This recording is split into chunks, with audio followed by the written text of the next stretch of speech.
Hey folks, I have a question for you today. Have you ever had a babysitter or a teacher who was like super strict? I mean, one that was just a pain to be around, one that made it just like you couldn't wait for your parents to come and get you away from that person because they were so strict and so harsh on you.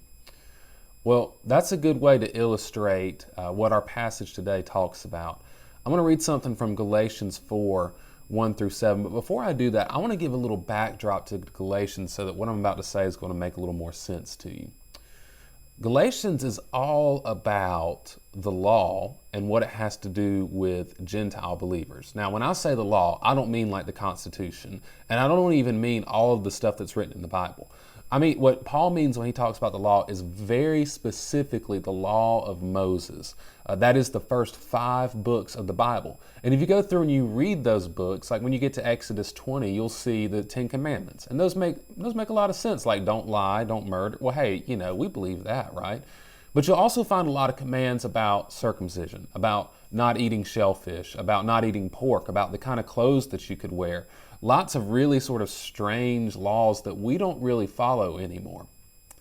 Well, the Galatian church was made up of non-Jewish people, just like me and you. We are called Gentiles. That means not Jewish. And so Jesus was Jewish. Christianity comes out of a Jewish background. And Jews, for thousands of years, had been following these laws given to Moses. You have to be circumcised. You have to eat kosher. You have to not wear clothes that are made of 2 different kinds of fabric. There's lots of strange and obscure laws in there, and they have to follow all of them, hundreds of them, in fact. Well, the Galatians were thinking, well, I guess that means that's what we have to do now as well. Well, Paul sort of blows that up and says that's not the case at all, and he explains what the law was meant to do by using the analogy of something like a school teacher or a babysitter. So I'm going to read it to you and then we'll get into what it means for you and me. But this is Galatians 4. I'm going to read verses 1 through 7. It says, "Now I say that as long as the heir is a child, he differs in no way from a slave, though he is the owner of everything. Instead, he is under guardians and trustees until the time set by his father. In the same way, we also, when we were children, were in slavery under the elements of the world. When the time came to completion, God sent his Son, born of a woman, born under the law, to redeem those under the law, so that we might receive adoption as sons. And because you are sons, God sent the Spirit of his Son into our hearts, crying, 'Abba, Father.' So you are no longer a slave, but a son. And if a son, then God has made you an heir."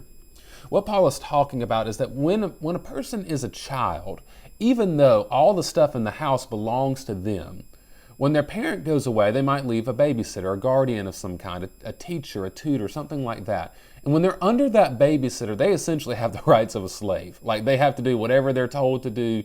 It's as if they don't own anything or have any power whatsoever. The law was given to do that sort of thing for us. It was given to be sort of like a strict tutor to the Jewish people. On one hand, it illuminated all of their sin. It brought up just all the ways that they couldn't keep the law, all the ways that they couldn't be righteous. But at the same time, it also sort of set them apart and distinguished them until the time was completed. And that's the thing about a babysitter. A babysitter doesn't stay forever. Eventually, mom and dad come home. And when mom and dad come home, things change. That's what happened. In the fullness of time, what the law was set up to do passed away.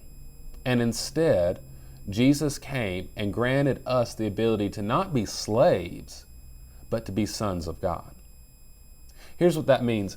What makes us children of God is not the way that we dress.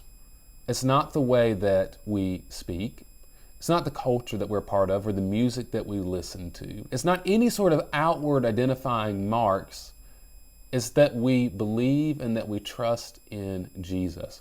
We're made righteous not through what we do, but through the fact that we believe the promises of God. We believe what God has said to us through his Son, Jesus Christ. And because of that, he grants Jesus' righteousness to us. And that's what makes us sons of God. And so we don't have to live under the fear of a law like, oh, I've got to do this, that, and the other. Instead, we live in the confidence of a relationship with our Father.